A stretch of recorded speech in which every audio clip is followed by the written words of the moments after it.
Welcome to The Explainer. Today, we're taking a deep dive, literally, into the extreme, high-stakes economics of offshore drilling.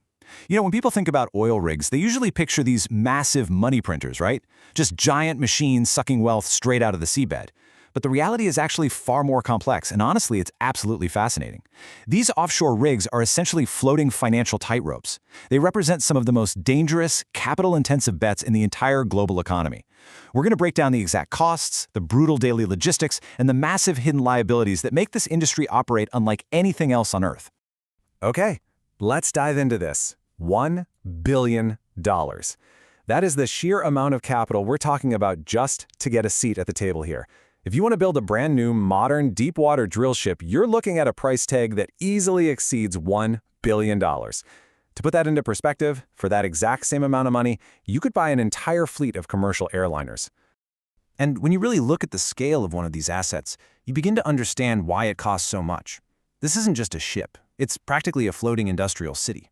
The scale of this investment is heavily tied to the extreme environment it operates in. The structural support required here isn't just about drilling for energy. It's about pure survival.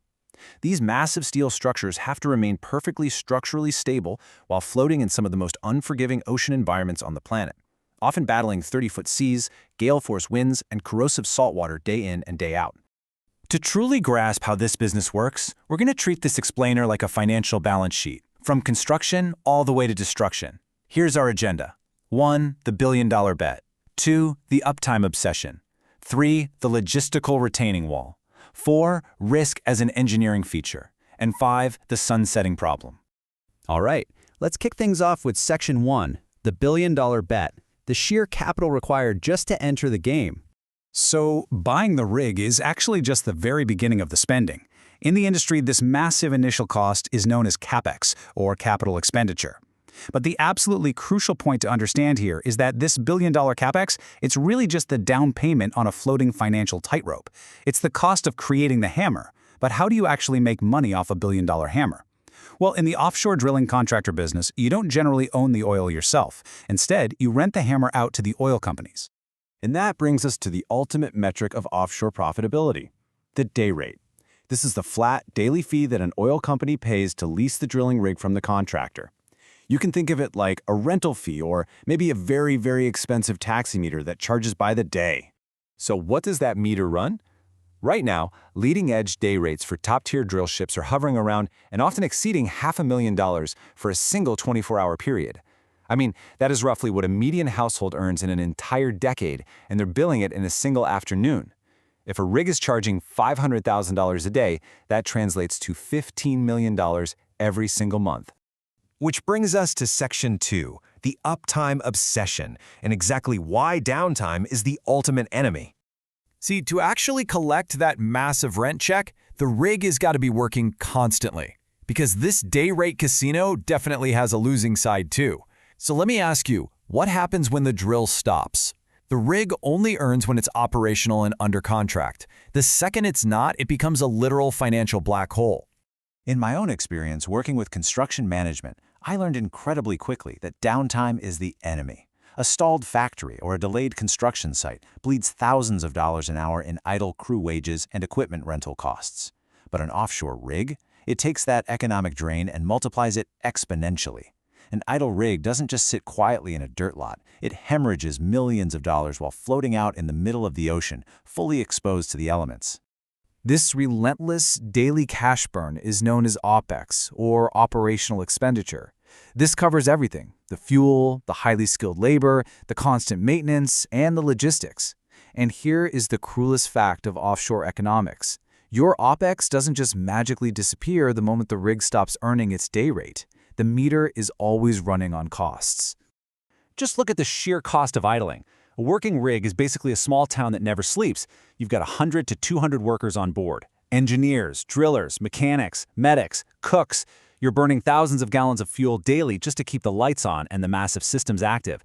Studies show that just a 1% increase in annual downtime, which is only about 3.5 days out of the year, can equal over $5 million in lost revenue. And if you don't have a contract and decide you need to fully shut the rig down to save money, a process called cold stacking, waking it back up isn't like jump-starting a car. Reactivating a cold-stacked rig can carry an all-in cost of around $200 million and take up to 14 months in a shipyard.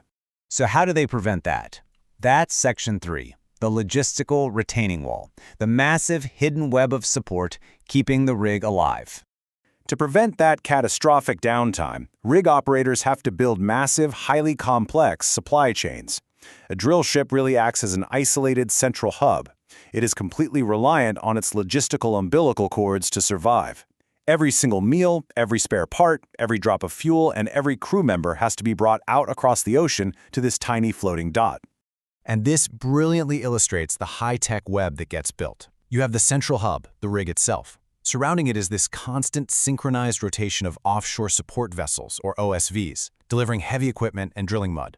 You've got helicopters acting as an essential air bridge for crew rotations and emergency transport. And then, thousands of feet beneath the surface, you have high-tech underwater ROVs, remote-operated vehicles, conducting vital subsea maintenance. If any single part of this logistical retaining wall fails, the entire multi-million-dollar daily operation collapses.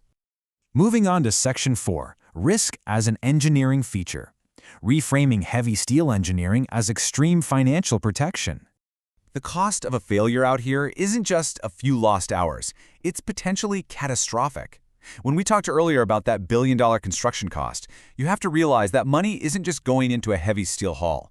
It is paying for extreme safety redundancy. Take the blowout preventer, or the BOP. This is a massive, highly complex valve system sitting way down on the seafloor. It's designed to literally shear through thick drill pipe and seal the well completely shut if pressure is ever lost.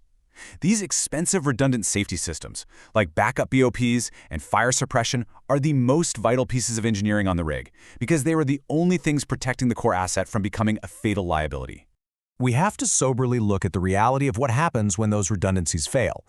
$65 billion. That is the estimated cost following the tragic Deepwater Horizon blowout and sinking in 2010. Beyond the devastating loss of life and the severe environmental impact, from a pure balance sheet perspective, it clearly illustrates how one single failure, one bad afternoon, can turn a prized asset into a company-ending financial liability. Extreme engineering isn't a luxury, it is the absolute only form of risk mitigation. And that brings us to our final twist, Section 5, the sunsetting problem, the massive hidden liability waiting at the end of a rig's life. So, let's say a rig operates perfectly for its entire 25 to 30-year lifespan. What happens when the oil stops flowing, but the massive bills do not? See, companies don't just walk away and leave a rusting steel skeleton out in the ocean. Operators face what is known as well abandonment and decommissioning, or A&D. This is the legally required process of permanently plugging the wells with cement so they can never leak and physically dismantling and removing these massive structures. Companies are legally bound to perform these complex removals and is a critical, highly expensive factor in long-term project planning. Now, what's really interesting about this data is the sheer scale of the bill that comes due at the end. It's genuinely shocking. In shallow water, removing a structure might cost you around $4.8 million, but move out into deep water, decommissioning a single structure can skyrocket to $80 million or more. The cost to unbuild these projects can sometimes rival the cost to install them in the very first place. And when you multiply that cost across the thousands of aging offshore wells globally, the numbers become absolutely staggering.